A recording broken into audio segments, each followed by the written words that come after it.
Assalamualaikum warahmatullahi wabarakatuh. Salam sejahtera untuk kita semua. Salam sejahtera untuk seluruh saudara-saudaraku sebangsa dan setanah air. Dari Sabang sampai Merauke, dari Miangas hingga Pulau Rote. Alhamdulillah, dalam kesempatan yang berbahagia ini, semoga Allah Subhanahu wa Ta'ala selalu memberikan kita kesenangan, ketenangan, kemenangan, kebahagiaan, kekayaan zahiran wa batinan. Amin ya rabbal alamin. Masih mengenai pembahasan tentang guru tua. Karena pembahasan ini saya rasa tidak selesai-selesai, karena masih nunggu bulan Agustus 2025. Nanti beberapa bulan ke depan.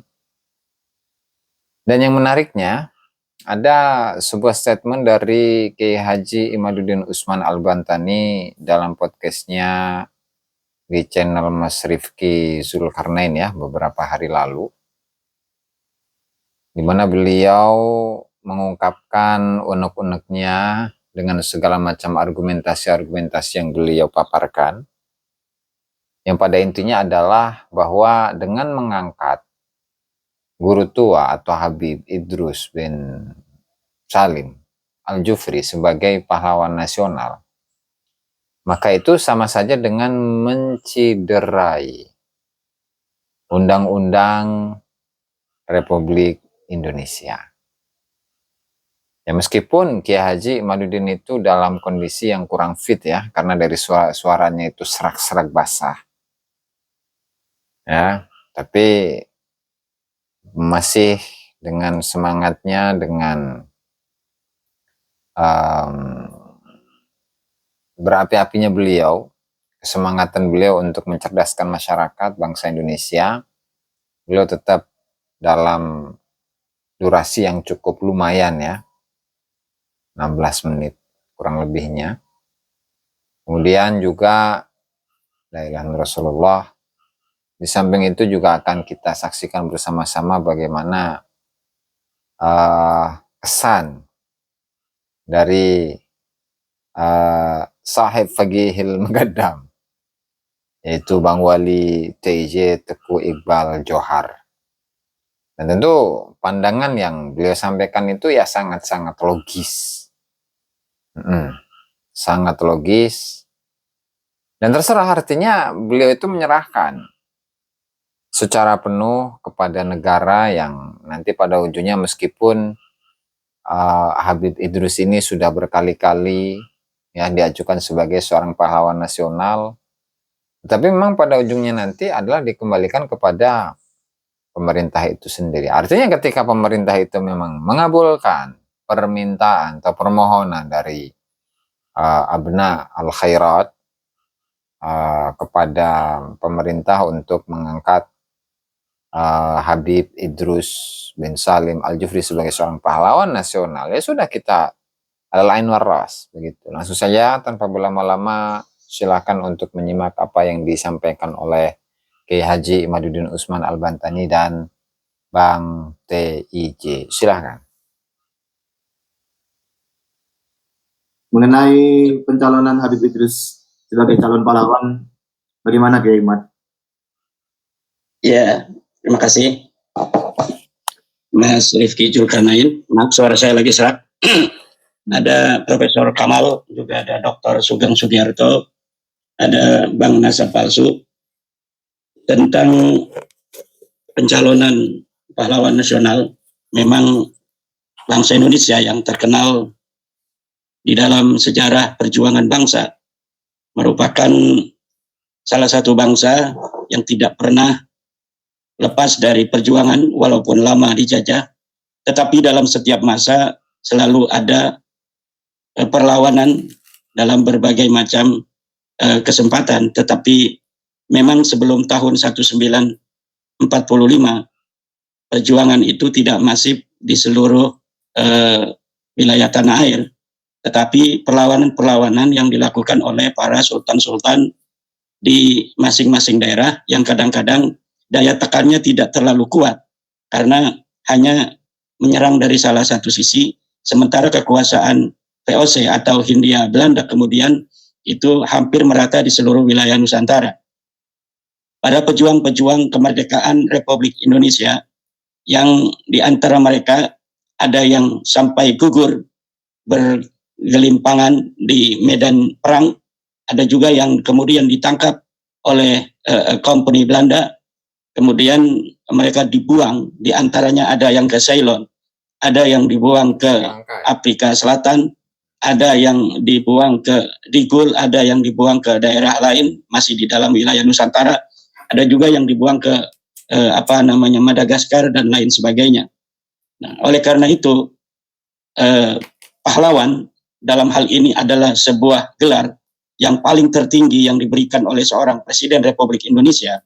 Pemberiannya itu merupakan juga sebuah pertaruhan nama baik seorang presiden ketika memberikan gelar terhadap seseorang yang dianggap layak untuk menerima gelar sebagai pahlawan nasional. Karena apa? Karena pemberian gelar pahlawan bagi seorang pahlawan yang dianggap mempunyai jasa-jasa yang luar biasa. Ini di dalam bagaimana dia berjuang dalam memperjuangkan terjadinya kemerdekaan, atau bagaimana ia memperjuangkan dan mempertahankan kemerdekaan. Kemudian juga bagi tokoh-tokoh tertentu dimungkinkan apabila dia hidup bukan dalam masa perjuangan, seperti dia hidup di masa-masa kemudian setelah masa perang fisik, adalah harus mempunyai sebuah jasa yang luar biasa bagi bangsa dan negara. Dalam tata hukum kita diatur undang-undang tentang gelar pahlawan. Dalam hal ini Undang-Undang Nomor 20 Tahun 2009 yang mengatur siapa saja yang berhak untuk mendapatkan gelar sebagai pahlawan. Kemudian terkait dengan Idrus Al-Jufri, menurut saya berpotensi pemberian gelar bagi Idrus Al-Jufri ini melanggar dua undang-undang yang telah disahkan oleh DPR. Yang pertama adalah undang-undang yang tadi saya sebut, yaitu Undang-Undang Nomor 20 Tahun 2009 tentang gelar pahlawan nasional. Yang kedua adalah Undang-Undang Nomor 12 Tahun 2006 tentang warga negara Republik Indonesia. Mengapa saya katakan bahwa berpotensi pemberian gelar terhadap Idrus Al-Jufri ini akan melanggar dua undang-undang itu? Yang pertama adalah di dalam Undang-Undang Nomor 20 Tahun 2009 tentang gelar pahlawan ini, gelar pahlawan hanya diberikan kepada dia yang telah berjuang di dalam perjuangan fisik, di dalam memperjuangkan terjadinya kemerdekaan Republik Indonesia. Dan Idrus bin Salim ini, Al-Jufri, beliau datang ke Nusantara yang waktu itu masih bernama Hindia Belanda tahun 1922 pada umur 30 tahun. Di situ seharusnya jika ia adalah seorang yang berjiwa kebangsaan anti penjajah, dia akan langsung bergabung dengan bangsa Indonesia lainnya untuk mengusir penjajah. Tetapi tidak ada satu data pun dari sejak 1922 di mana Idrus Al-Jufri itu datang ke Indonesia ini untuk bergabung dengan para tokoh-tokoh nasional dalam mengusir penjajah. Tidak ada sama sekali data itu. Maka mengenai jasa besar, orang yang berjasa besar dalam bidang lainnya walaupun tanpa adanya jasa perlawanan fisik melawan penjajah, itu hanya diberikan kepada mereka yang hidup setelah masa-masa penjajahan. Tetapi apabila dia hidup dalam masa penjajahan, maka perjuangan yang dibutuhkan pada saat itu hanyalah perjuangan fisik melawan penjajah atau perjuangan politik untuk mengusir penjajah. Seperti Soekarno dan Hatta, Syahrir, dan lain sebagainya. Mereka tidak ada satu data pun terjun ke medan perang. Tetapi beliau-beliau ini mengusahakan bagaimana secara politik dapat memerdekakan bangsa Indonesia. Tetapi Salim atau Idrus Al-Jufri ini tidak ada data bahwa beliau ikut serta di dalam bagaimana memperjuangkan kemerdekaan Indonesia, baik secara fisik maupun politik. Maka syarat ini sudah tidak ada lagi, sudah bertentangan dengan undang-undang jika kita memaksakan seorang Idrus Al-Jufri sebagai pahlawan nasional. Kenapa? Karena syaratnya ini sudah tidak bisa, yaitu dia di dalam masa penjajahan itu harus memiliki jiwa anti penjajah, baik secara perlawanan fisik maupun secara perlawanan politik, dan dua-duanya tidak dilakukan.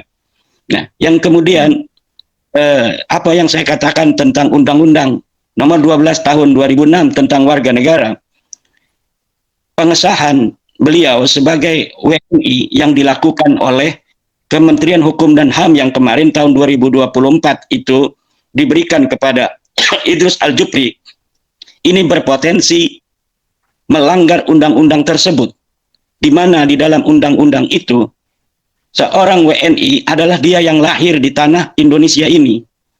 Nah, seorang yang lahir di tanah Indonesia ini dialah WNI. Kemudian apabila dia ada lahir di luar Indonesia atau dia adalah bukan WNI, ingin menjadi WNI, maka dia harus bersumpah di hadapan pejabat yang ditunjuk yang menerangkan tentang bagaimana kesetiaannya kepada negara Republik Indonesia. Dan itu tidak bisa dilakukan oleh Idrus Aljupri karena beliau sudah meninggal. Nah, ketika beliau sudah meninggal tahun 1969, tidak ada data beliau pernah bersumpah setia terhadap negara Republik Indonesia.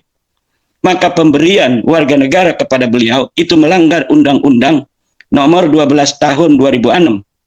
Dan ini harus diusut siapa pejabat dari Kemenkumham, apakah dia seorang menteri, apakah dia pejabat eselon yang telah memberikan hak atau status warga negara bagi Idrus Aljupri, sementara dalam undang-undangnya tidak bisa yang demikian itu diberikan kepada sosok seperti Idrus Aljupri. Memang Presiden dalam Undang-Undang Warga Negara tahun 2006 tersebut itu bisa memberikan status warga negara kepada seseorang yang dianggap berjasa. Tetapi seseorang itu harus masih hidup. Orang yang sudah wafat seperti Idrus Aljupri, betapapun menurut pengikutnya dia berjasa besar, tapi jasanya itu harus bersifat nasional, dirasakan oleh seluruh lapisan bangsa Indonesia. Dan ini saya kira akan berpotensi merungkatkan marwah Presiden Republik Indonesia apabila beliau Idrus Aljupri ini dipaksakan oleh pendukungnya untuk dijadikan sebagai pahlawan. Dan perlu diketahui bahwa pengusulan Idrus Aljupri sebagai pahlawan nasional ini bukan pada tahun 2025 saja, tetapi sejak tahun 2006 ini beliau sudah diusulkan. Kenapa kemudian beliau ini tidak berhasil? Karena memang syarat utama itu TP2GP itu telah tahu bahwa memang beliau betapapun menurut para pengikutnya adalah mempunyai jasa besar, tetapi tidak definitif untuk dijadikan sebagai pahlawan nasional, sebagai gelar tertinggi yang diberikan oleh seorang Presiden Republik Indonesia. Dan saya khawatir bahwa di sini ada sebuah grand design agar bisa mempermasalahkan Bapak Prabowo Presiden kita. Karena memang yang berhak untuk memberikan gelar pahlawan adalah Bapak Presiden. Jangan-jangan ketika ini sudah diberikan gelar, kemudian akan ada musuh-musuh politik daripada Presiden Prabowo yang akan mempermasalahkan ini karena melanggar undang-undang. Dan ini bisa berpotensi Bapak Prabowo bisa diimpeach oleh oleh parlemen. Nah, dan hal-hal yang demikian ini juga saya kira harus dipikirkan. Jadi Menteri Sosial ini saya khawatir daripada pernyataan Bapak Menteri Sosial Gus Ipul, di mana dalam narasinya ketika konferensi pers bahwa pemberian gelar nasional, pahlawan nasional tahun ini bersifat merangkul, mikul dur, mendem jero. Artinya kesalahan-kesalahan itu diabaikan demi merangkul sesuatu yang dianggapnya akan membawa persatuan. Dan saya kira gelar pahlawan tidak boleh digadaikan hanya oleh alasan-alasan klise seperti itu. Gelar pahlawan nasional adalah gelar tertinggi yang diberikan oleh seorang presiden, di mana gelar tersebut bukan gelar sembarangan. Seorang pahlawan adalah orang yang di mana ketika gambarnya itu dilihat, maka akan kemudian orang yang melihatnya membayangkan sebuah sosok yang hidupnya hampir seluruh hidupnya digunakan untuk orang lain tanpa ada kepentingan-kepentingan pribadi di dalam bagaimana dia memperjuangkan bangsanya, harus menjadi inspirasi bagi pemuda-pemuda kita untuk dapat melakukan hal yang sama dalam hidupnya seperti pahlawan yang ada di tembok-tembok itu.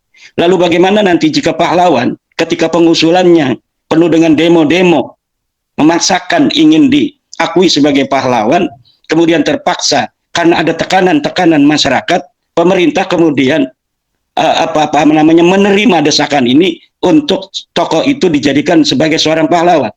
Tentunya ini akan mencederai nilai-nilai masyarakat yang ketika mengasosiasikan seorang pahlawan adalah sosok yang tidak pernah memikirkan diri sendiri, sosok yang hidupnya untuk orang lain, untuk bangsanya, untuk negerinya, untuk kebahagiaan banyak orang, bukan dengan cara memaksakan ingin diakui sebagai seorang pahlawan.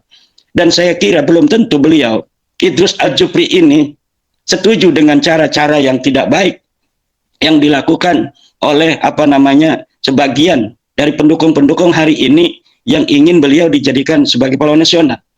Walaupun seorang Idrus Al-Jufri bukan atau tidak layak menjadi seorang pahlawan menurut undang-undang itu, tetapi beliau memang seorang ulama yang telah terlihat bagaimana beliau begitu ikhlas di dalam mendidik anak-anak muridnya. Tentunya ini jangan dicederai hanya untuk bagaimana beliau diakui sebagai seorang pahlawan. Dan saya kira nanti akan ada tren, Mas Rifki, di masa depan apabila ada sebuah momen pengusulan pahlawan nasional, ini akan ada demo-demo lagi masa depan di mana seorang pendukung, seorang tokoh, pendukungnya akan demo agar tokohnya itu diakui sebagai pahlawan nasional. Dan nanti pahlawan-pahlawan Indonesia di masa depan adalah pahlawan-pahlawan hasil demo semua. Dan saya kira ini tidak baiklah untuk masa depan bangsa dan negara Indonesia, tanpa mengurangi daripada peran penting seorang guru, seorang ulama, seorang kiai.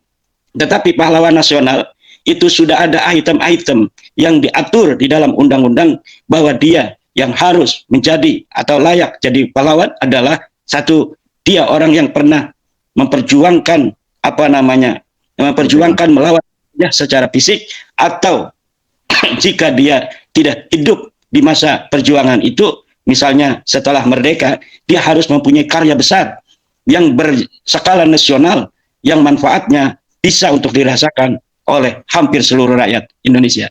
Demikian sementara. Okay. Jadi selain nanti ada tren calon pahlawan hasil dari demo-demo, juga mungkin bisa jadi akan ada tren setiap siapa yang jadi mensos, kemudian nanti yang ada kepentingan yang memiliki kepentingan mensos itu kemudian diajukan jadi pahlawan begitu.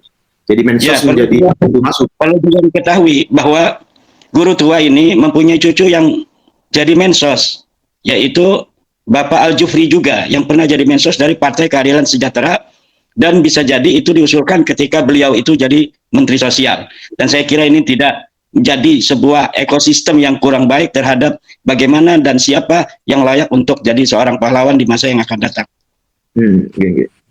Baik. Dan ini ya Imat, pengajuannya itu kalau tidak salah sudah 2 atau 3 kali gitu dan selalu tidak lolos nampaknya. Itu kira-kira apa? Sejak 2006 itu sudah diusulkan, tapi kemudian tidak jadi karena memang kurang syarat itu.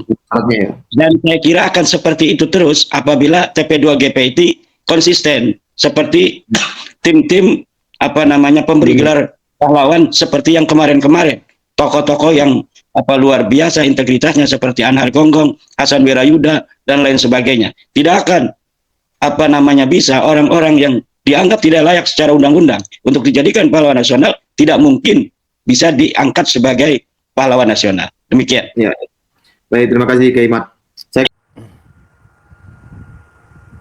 Ada permasalahan yang seperti itu sehingga si Rizik pura-pura ngamuk, pura-pura marah sampai ingin berperang ya. Kalau tanggapan TJ gimana gitu? TJ biasa aja. Nggak ada hal yang penting pun, nggak ada hal yang ngurusin pun. Nggak ada yang perlu diribetkan. Toh guru tua itu kan bukan monyet. Yang bilang orang bersorban kera bersorban, itu bukan kita. Justru bahasa-bahasa kebun binatang itu dari mereka. Ya ngapain kita risaukan? Jadi mereka adalah orang-orang yang sudah tua tapi belum dewasa. Boro-boro kita berbicara kearifan, ya dewasa aja belum, gitu. Cuman tua aja. Jadi orang tua dibagi dua, ada orang tua yang tahu, ada orang tua yang nggak tahu. Jadi orang tua yang nggak tahu ini, ketika dia tidak dihormati, ketika dia tidak disanjung-sanjung, dia akan tersinggung gitu. Jadi tidak ada kebijaksanaan gitu. Dan akhirnya heboh. Hal kecil jadi heboh gitu. Mereka pikir ketika mereka menghebohkan itu, orang yang mereka agungkan itu akan naik level gitu. Justru di situ akan semakin ngedown, saudara. Ya, mereka nggak dewasa. Mereka dalam hal ini pecinta habaib yang mengeluh-elukan habaib. Habaibnya sendiri pun nggak dewasa. Gitu. Contoh, mereka mengatakan saya anak pelacur. Apa saya marah? Ketika saya nggak marah, mereka panas-panasin. Ente dibilang mak ente aja pelacur, ente nggak marah. Gimana sih ente? Gue bilang, mak kau pelacur. Terus ente bisa apa? Saya bilang gitu, diam. Terus kalau dia bilang mak kita pelacur, mak kita akan berubah menjadi pelacur gitu. Hah? Terus kita akan ngamuk-ngamuk, nyari orang sampai mengeluarkan tenaga gitu. Hah? Aventador 007 atau Habib Muhammad Asgaf mengatakan kepada saya bahwa Teguh Umar itu seorang pengkhianat. Pengkhianat itu lebih sakit daripada monyet. Seorang pahlawan yang diakui sebagai pahlawan nasional, yang diakui sebagai pahlawan di Aceh, yang diakui sebagai ahli strategi di Aceh, yang diakui sebagai seorang pemberani di Aceh, yang diburu mati-matian oleh Belanda hingga beliau tertembak. Yang kampungnya dibakar dikatakan sebagai pengkhianat. Itu nama beliau sudah diabadikan oleh negara sebagai pahlawan nasional. Apakah saya marah? Tidak. Apa yang saya harus lakukan ketika dibilang begitu? Saya harus kasih paham. Saya harus kasih pengertian. Itu yang disebut dengan kedewasaan. Itu yang disebut dengan kebijaksanaan. Ada permusyawaratannya. Supaya mencapai keadilan, saudara. Jadi nggak semata-mata kepung dia, pukuli dia, persekusi dia, penjara dia. Oh, tidak bagi saya. Orang-orang yang telah menghina saya, menghina leluhur saya, menghina keluarga saya, bahkan mereka menghina nabi saya. Apakah saya marah? Kalaupun mereka menghina nabi kita, kita harus bantah. Orang yang mengolok-ngolokkan, suka mengolok-ngolokkan, diolok-olokkan kok marah?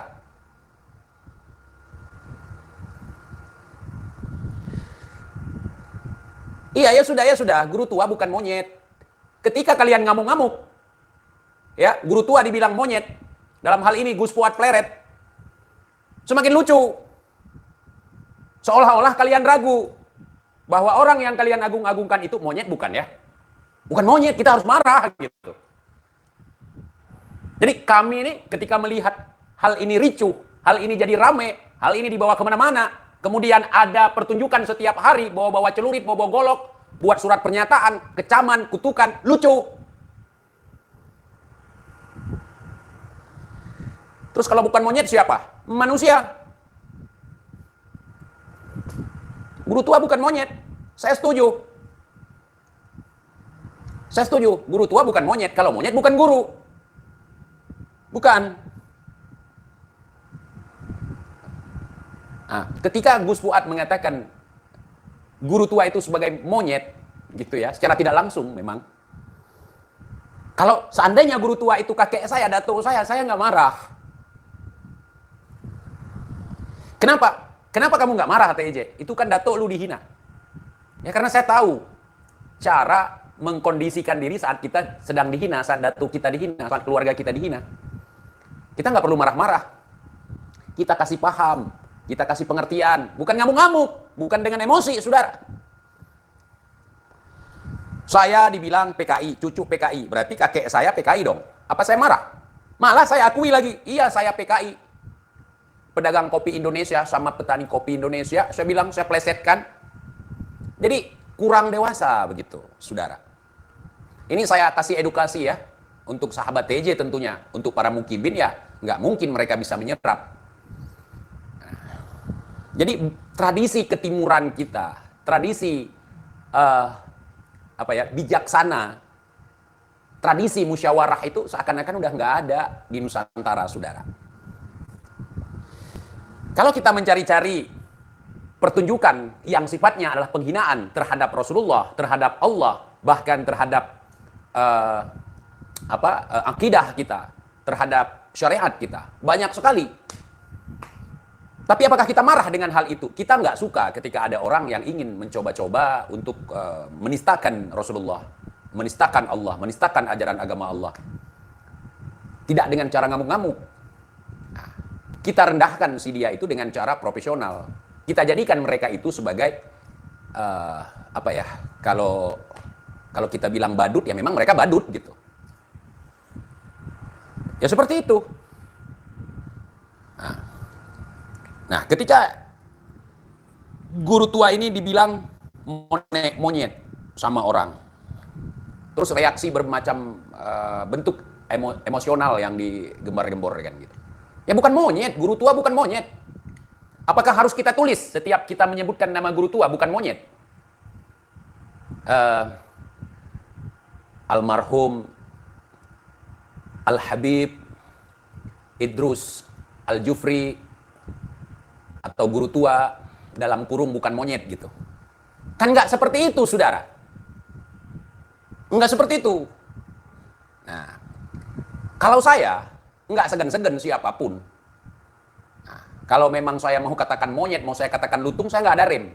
Pertanyaan saya, kalau misalnya saya mengatakan seperti apa yang dikatakan oleh Gus Fuad, kira-kira kalian berani nggak mengecam saya, mengancam melaporkan, mengancam mengirim pasukan keputihan, kalian berani nggak?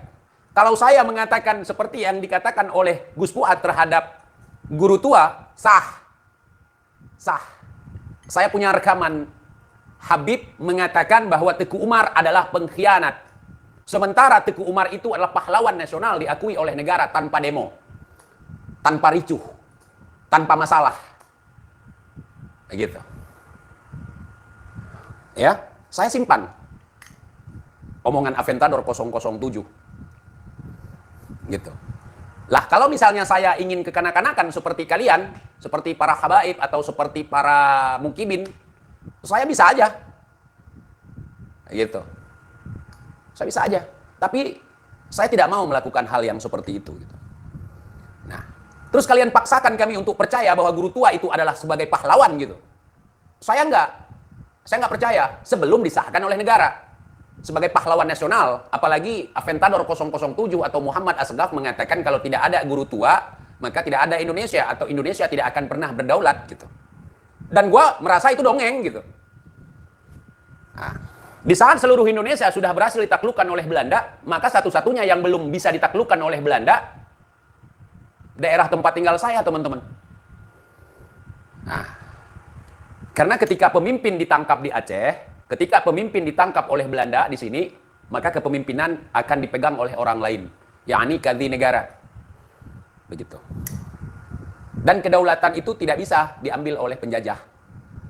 Nah, makanya kita ribut sampai sekarang, sampai 2005 kemarin gitu, sampai perang kan. Nah, karena sebagian orang menyerahkan kedaulatan kepada negara Republik Indonesia, saudara.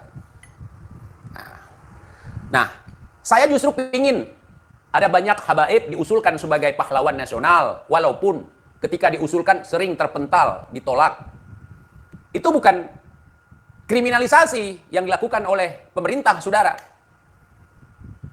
Bukan. Walaupun sering terjadi pembantaian, kemudian peleburan seperti Aceh leburkan menjadi Sumatera Utara gitu. Tapi ya seperti itu. Saya ingin Habib ada yang jadi pahlawan, Apalagi ada yang syahid sejarahnya, tapi bukan rekayasa, sejarah beneran gitu. Sejarah beneran gitu. Dia berperang di pertempuran ini, tanggal berapa, bulan berapa, tahun berapa, kemudian disahkan oleh negara sebagai pahlawan begitu. Nah, dan saya nggak keberatan kalau misalnya kalian mau kalian usulkan sebagai pahlawan gitu. Tapi harus dengan data yang real gitu. Nah. Ya kalau cuman guru, di Aceh itu banyak sekali. Kalau mau diusulkan gitu, untuk jadi pahlawan nasional gitu. Tetapi kami masih banyak yang lebih layak. Yang bertempur. Sekaligus seorang ulama yang bertempur gitu, di medan perang gitu. Yang syahid di medan perang, itu yang diusulkan. Contoh nih, di Aceh ada Teguh, siapa? Alah, datuk saya lupa. Bukan datuk saya sih, ponaan datuk saya.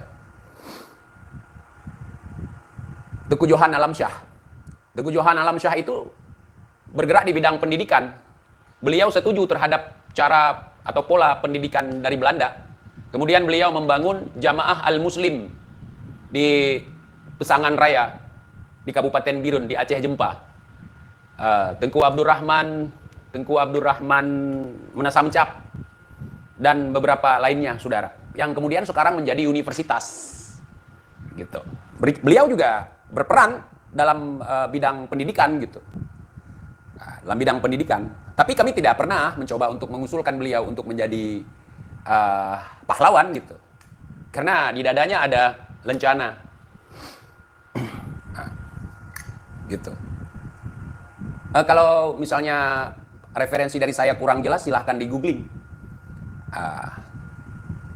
Teguh Johan Alamsyah gitu.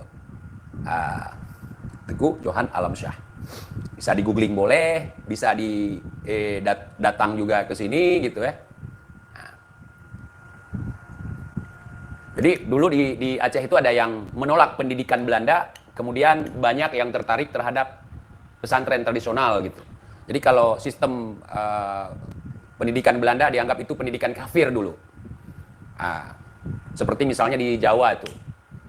Di Jawa oleh Kiai Haji Ahmad Dahlan mulai mengikuti perkembangan pendidikan modern gitu. Jadi kalau dulu agak sensitif hal yang seperti itu. Kibin kebalik otaknya. Jadi kalau kita bilang fakta, mereka bilang bohong gitu. Kalau kita bilang ada datuk orang, Habib, jadi emas, mereka itu yang lebih dipercaya sama mereka gitu. Kalau datuk gua nggak ada, yang keluar emas nggak ada. Gitu. Nggak ada.